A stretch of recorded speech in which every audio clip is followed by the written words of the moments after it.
Welcome to the Pulse with Peter B. I'm your host, Peter Biancamano. Let's get you to the pulse on everything you need to know. And we are here at the gorgeous Il Tavolo Di Palmisano, located at 700 Clinton Street in the beautiful city of Hoboken, New Jersey. And it's gorgeous for two reasons: for all of this wonderful food in front of me and for the person on my right. And that is our Places Insider, Jenna Piemonte of at the Hungry Traveler. Jenna, it is so good to see you again. It's so great to be here. I'm loving the decor for Christmas.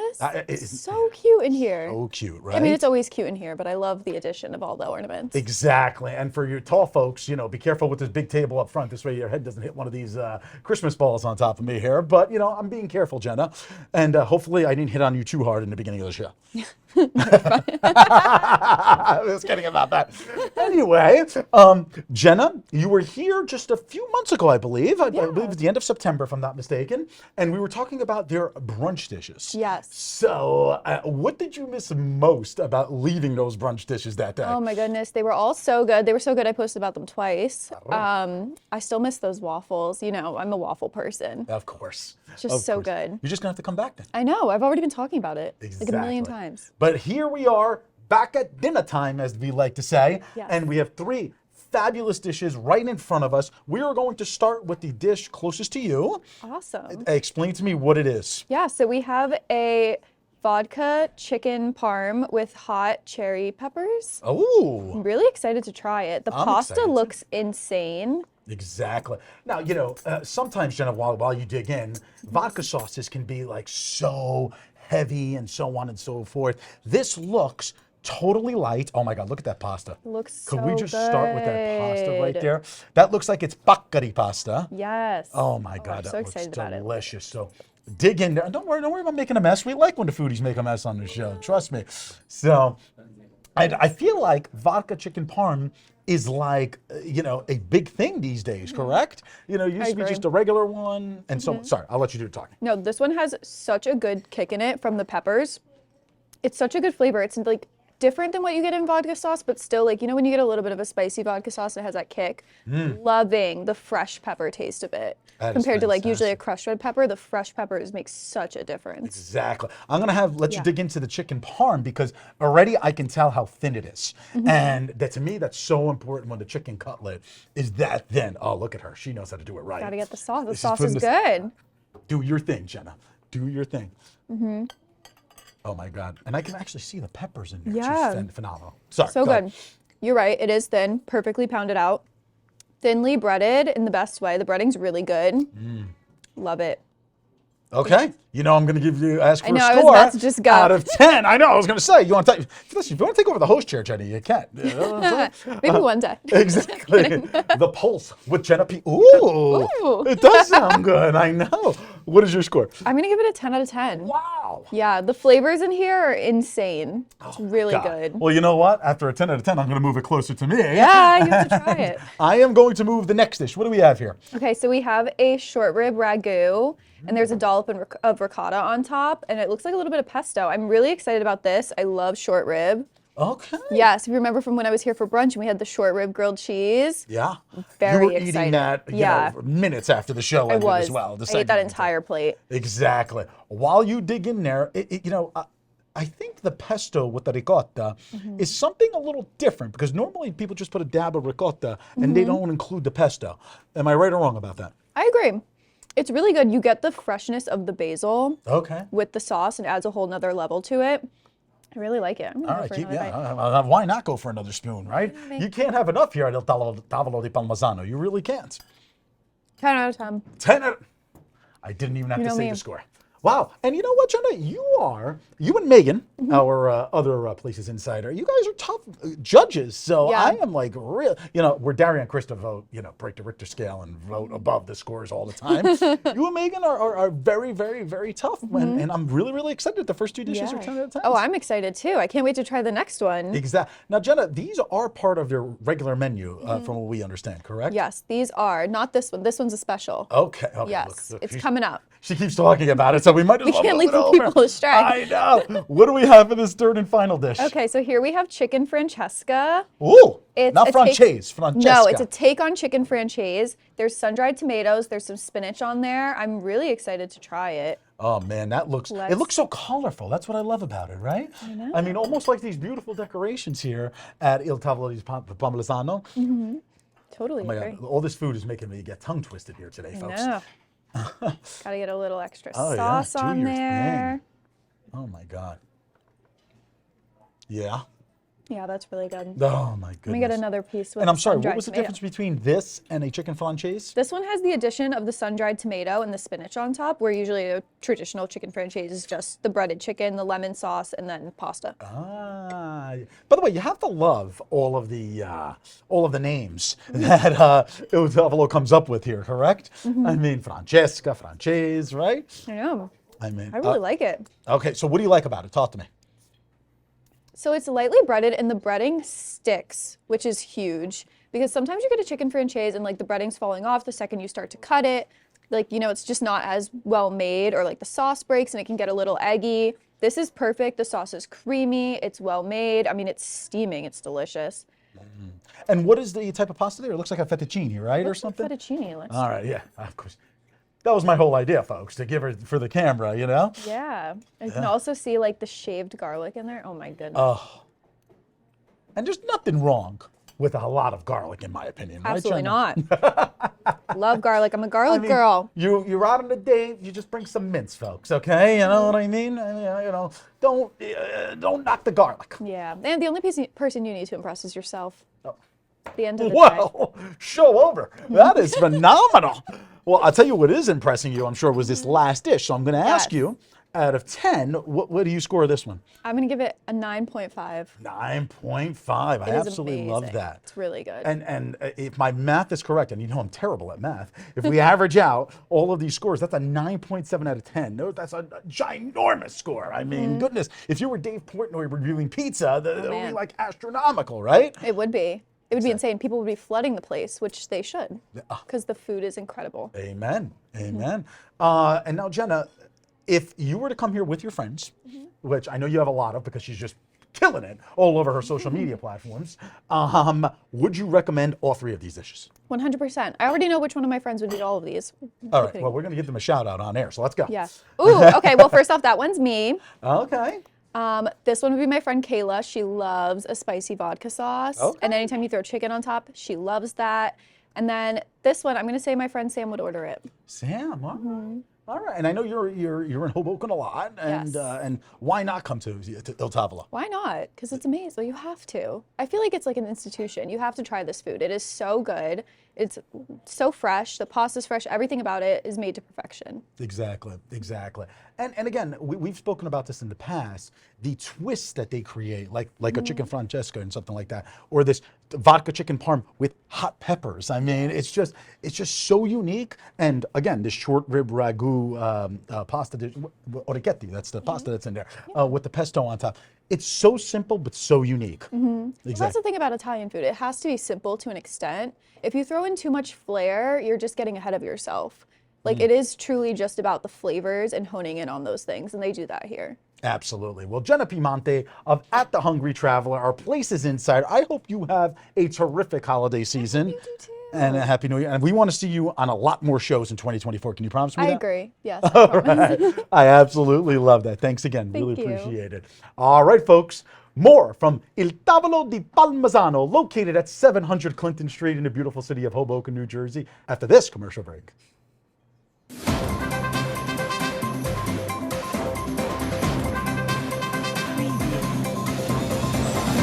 Peter Biancamano, your hostess with the mostest of the Pulse with Peter B. Folks, don't forget to go on our Facebook and our Instagram pages by searching The Pulse with Peter B. and like and follow us on each of those platforms. We're constantly updating those pages with previews of each week's segments and cool stories. Also, if you have any questions, feel free to reach out to our email address at thepulsewithpeterb@gmail.com.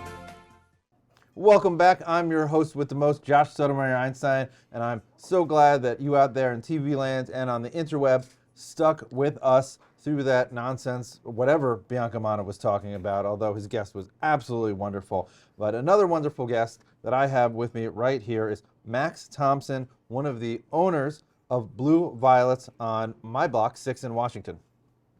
Thanks for having me. Yeah, appreciate it. So, I think people would have to be living under a rock not to know that there has been a battle to build your business on Washington Street, perhaps because of the type of business that it is. So maybe you could enlighten myself and everyone about that. Yeah, sure. So my wife Lauren and I are looking to open a dispensary, a cannabis dispensary on Washington Street. We started the process back in September of 2021. At the time, the location was zoned for cannabis. We started the process in full as the city prescribed it. After we had started the process, the city changed the laws on us. Nonetheless, we continued to get approvals. We received the council's support, received our state license. We were sued by someone who did not like our location and had the money and resources to sue us. And ultimately, we lost that lawsuit. So now that's where we are. We're figuring it out at the moment. Mm-hmm. Now, listen, I don't smoke trees anymore. Okay. Although for many a year I did. Some would even say, and they would be correct, that I was a pothead. Okay. But no longer. It was many years ago. I don't even remember it. That's how long ago it was. That or the effects of Or the weed, yeah. the shrubbery. But I do look fondly back at those years. Sure. But I know a lot of people were concerned that might turn into a place where you actually smoke. Okay. And that was never in the cards, right? No, we're not a consumption lounge. I don't even think we have the space for it. We're the only micro dispensary in town, which means we're less than 2,000 square feet. We're actually about 850 square feet, so I don't know where we'd have anyone consuming. But no, just a retail store, no intentions and plans to have a consumption lounge. So what's the next step for you guys? So right now we're trying to get open. So we have a couple of avenues we can pursue. We can appeal the decision that was rendered against us, which we're considering and looking at with our lawyers. Very expensive, litigation was already expensive, we're already out of money, so it's not really tenable. Right now, we think our best path forward is to get the council to actually change the rule to not just accommodate us, but also fix a lot of the issues that they created with the common sense cannabis rules that they adopted. Those are the rules that initially kicked us out. And hopefully try and fix this issue for Hoboken going forward, have an industry that thrives. If that happens, we'd have to go back to the planning board because that was the approval we had that was vacated. It's not a terrible process, and if they change the rules and we comply with those rules, it should be pretty straightforward to do that. We've already built out the store, so once we get that approval reinstated, if we do, we should be able to open pretty imminently. So what happened between the planning board or cannabis board approval and today that has prevented Blue Violets from opening it up? Yeah. So the law was changed. Originally, the law in Hoboken said you cannot be on the same, a dispensary cannot be on the same block frontage as a school, which means the same block corner to corner and on the same side. We had already started the process. We applied to the Cannabis Review Board, which was the first step. We need site control, submit all of our compliance procedures, which is pages and pages of documentation, and this is not an easy application. Nonetheless, after we had already gotten that approval, the city changed the law. Mostly because of another dispensary that had nothing to do with us, but the Cannabis Review Board application did not give us the protection from that rule change in the same way a planning board application would. And that was the issue that was ultimately litigated and we ultimately lost on. I hear you. Wow, it's tough when the rug is pulled out from underneath you when you're told it's one way, and it turns out that it's the other way. And I imagine hundreds of thousands of dollars have been put into something. So it's definitely a hit. Well, we're going to talk more about this when we get back from commercial break. So stay tuned. We'll be right back. Welcome to Hudson River Care and Counseling. Hello, I'm Dr. Pam Pater-Ennis, the CEO and founder of Hudson River Care and Counseling with over 30 years of clinical social work experience in therapy. We are a progressive counseling and coaching practice with a diverse team that brings a holistic approach to clients. We offer support both in person and through digital platforms such as telehealth. Consider us a safe haven that you can trust with care for your mental health needs. Visit our website to set up a consultation today.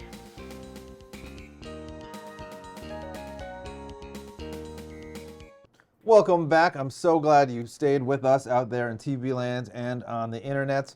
I'm still with, he hasn't run away, Max Thompson, one of the co-owners of Blue Violets on 6th and Washington, a shop that wants to open up and be part of our community and our town. And they do sell, or they're hoping to sell, all that goodness that is Mary Jane, marijuana, the chronic, shrubbery, trees, and the euphemisms could go, and synonyms could go on and on and on. Again, I don't imbibe, but I used to, and I have very fond memories that it still exist. But I actually do remember years ago, before the marijuana was legalized for adult use, as if it's some sort of sex toy, when Governor Murphy was first trying to do it. But he didn't do it by plebiscite. He was trying to get the Democrats and the Republicans in Trenton to vote it in the legislature. And the Republicans were basically like, nah, it's all good. And the old school Democrats were like, nope. And so they didn't have the votes, but it looked like they would have had the votes. So there was a meeting at the Jubilee Center years ago, and there was like, I don't know, 150, 200 people there. It was definitely over the amount legally allowed in the room. People were talking about how, they didn't want to have marijuana smell all around town. They didn't want, the law prevents it from being near schools, but not from daycares. And if you pretended a daycare was a school or applied the same rules to daycares, then you wouldn't be able to have it anywhere in town. And I raised my hand, and it was not, my thoughts were not addled by marijuana. But I did share my thoughts, which were that, if you walk around at any point of night or day in town, you're going to smell shrubbery, at least one out of every 3 or 4 blocks. Yeah, easily. So, I mean, trust me, I don't like it. And I live on, Washington Street, and there's a little bit of a duck-in that people can do. So sometimes people will light their cigarettes or their marijuana, and it'll just waft into my bedroom, and I'll get red eye for no reason, which is not fun. So I get the annoyance, and I think we need to enforce, but that doesn't mean, enforcement doesn't mean, pretending we can continue prohibition. Yeah, I completely agree. In fact, as you said, you look around at any part of Hoboken and you see there's already cannabis everywhere, and yet there is no adult use dispensary available in Hoboken. So obviously it's coming from somewhere, right? It's proliferated in town, whether they're getting it from recreational sources outside of town or illegal sources in town, which is still very prevalent, right? Pretty much anywhere you go.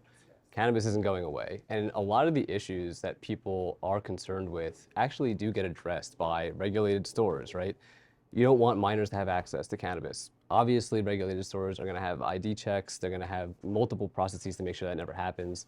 We have an obligation to make sure that no one's loitering around our store or consuming around our store. So we'll have like surveillance scans going on with our staff and our security.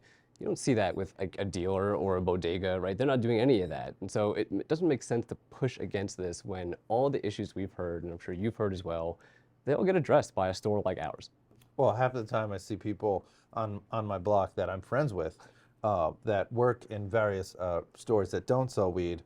They'll be smoking weed on the street, on Washington Street, in broad daylight, with their dealer that they just bought from. And I have pleasant conversations with them. Right. They're people from the neighborhood that make up the fabric of the community, and they're wonderful people. But at the same time, I just, you're with the informal or illegal economy, you have it a lot more in our face and in a way that's annoying versus if we just, actually woke up to legalization, that it's here and it's not going anywhere, then, you could have it a lot more less in everybody's face, potentially. I think that's right. I mean, I don't know if you've had a chance to walk by our store since we've finished it out, it's built out. The signage, it just says Blue Violets, right? There is nothing there that indicates anything about cannabis. You either know it's a dispensary or you don't. Yet if you go half a block up to Frank's Spot, which is a smoke shop right across the street from the schools that are closest to us, they have advertisements for different forms of THC, pre-rolls, kratom, all sorts of things that you could probably see from the classrooms at those schools. The students can see from the classroom. So yeah, it's a completely different world when you come into a regulated market, and we're all aligned on fixing those problems. Well, Max, thank you so much for coming on. All right, thank you for having me, Josh. Appreciate it. Stay tuned. We'll be right back.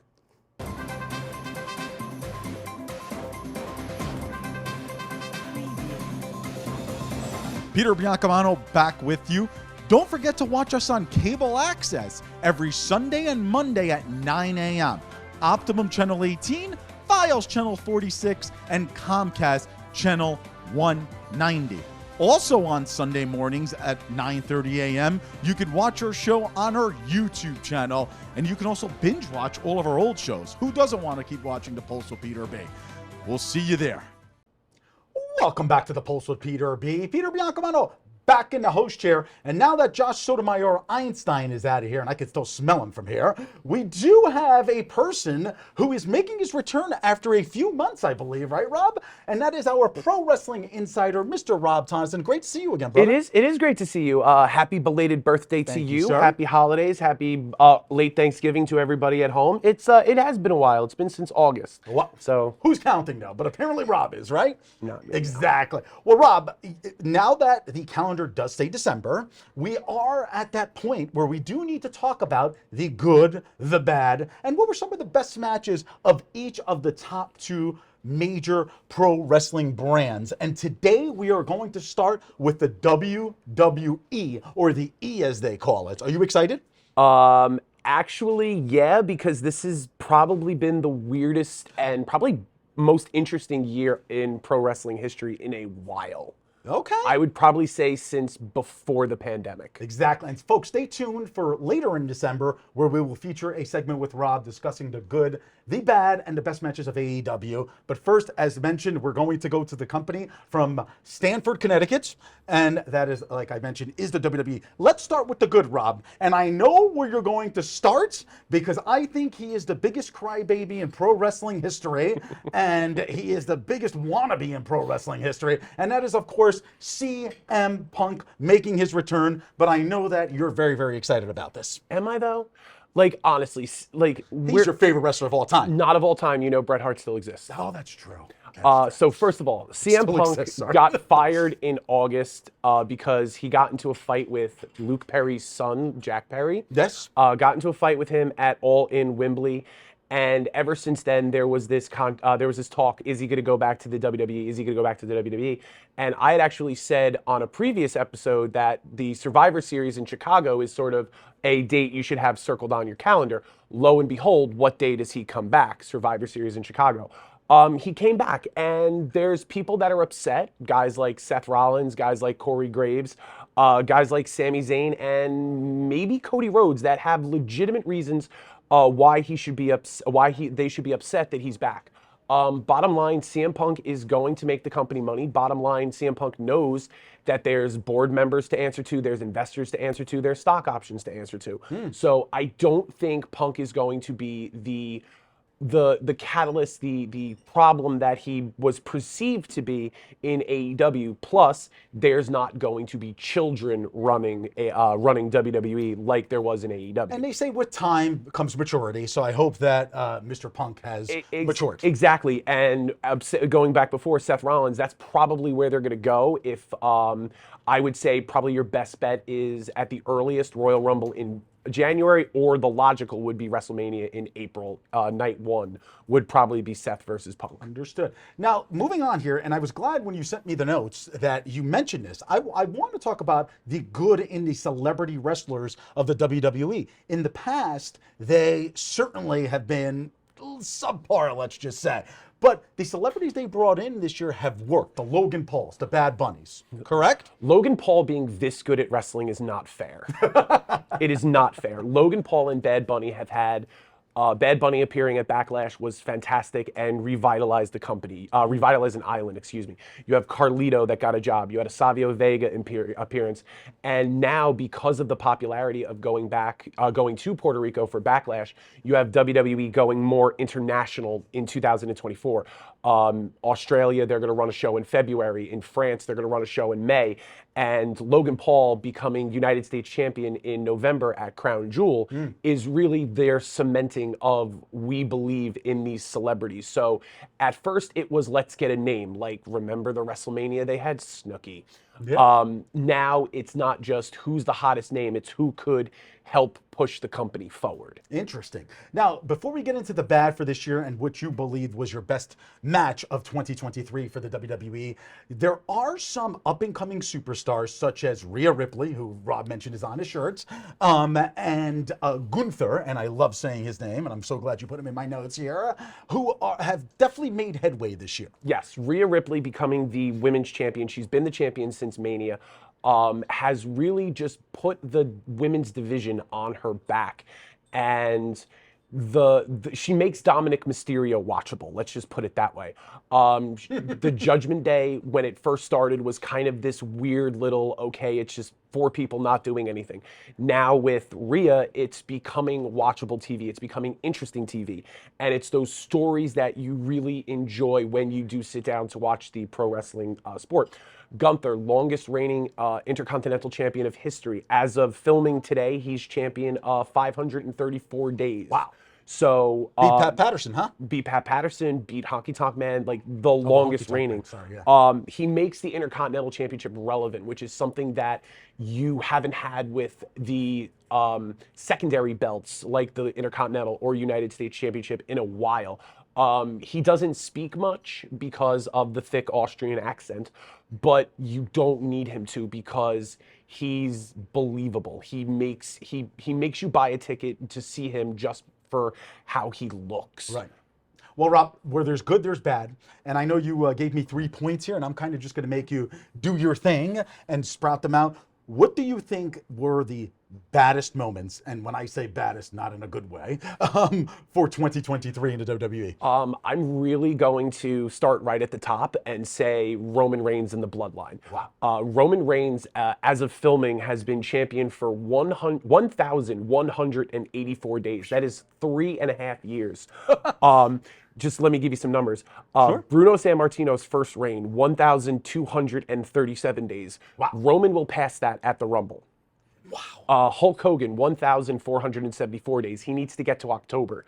Bob Backlund, 2,135 days. And Bruno's second reign, the longest reign, almost 6 years, 2,803 days. These are numbers that Roman's dealing with. And it's almost getting to the point where it's getting kind of laughable for how they can extend it. Paul Heyman was asked in an interview, how long do you think this story can go? And he said, we're in the bottom of the third. We're in the bottom of the third 3.5 years later. Wow. When are we getting to at least the 7th inning stretch? Interesting. So it's kind of getting to the point where how long can you drag this on? With another thing I'll say that was not really that great is LA Knight. LA Knight is a hell of a talker. Let me talk to you about something. He's a great talker. He is a great person that could get you to watch the program. But that bell's got to ring. Interesting. And when that bell rings, that leather Muppet does not do anything for me. Okay. And then finally, the TKO UFC merger. I don't think that was a good decision for WWE as a whole because you don't have autonomous control of the company. You have to answer to Vince and now higher ups. All right. Well, we have about 70 seconds here, Rob. Let's talk about what you believe is the WWE best match of the year. And I know you gave me several of them. So several of them. I'll just run through them real quick. Backlash, Bad Bunny, Damian Priest. That was in Puerto Rico. That was in Puerto Rico. Yeah. WWE WrestleMania Night 2. Gunther, mentioned before. Sheamus and Drew McIntyre for the Intercontinental title. And NXT No Mercy, Ilya Dragunov versus Carmelo Hayes 2. Fantastic wrestling match. All right. 10 seconds, Rob. What do you look forward to from the WWE in 2024? As I said earlier, more international. They're going to Australia. They're going to France for premium live events on Peacock. The continuation of the relationship with Saudi Arabia. They're opening up the WWE experience, which is going to be a year-round access. Why they couldn't open it up in Orlando, I have no idea. But I look for more of the expansion of a worldwide brand, not just staying in North America. Well, Rob Tonnesen, our pro wrestling insider, always making my job so easy by going on and on and on. I really, really appreciate it, buddy. Hey, the less you talk, the better people watch. And the more the ratings go up. Amen to that. We hope to see you in a few weeks, as I mentioned to the audience, when you talk about the AEW. Well, you've spoiled it already. I'll come back. All right. Well, I hope so. Thanks again, buddy. Really appreciate it. All right, folks. Join us next week for The Pulse on everything you need to know. I'm Peter Biancamano. I hope you have a great week, everybody.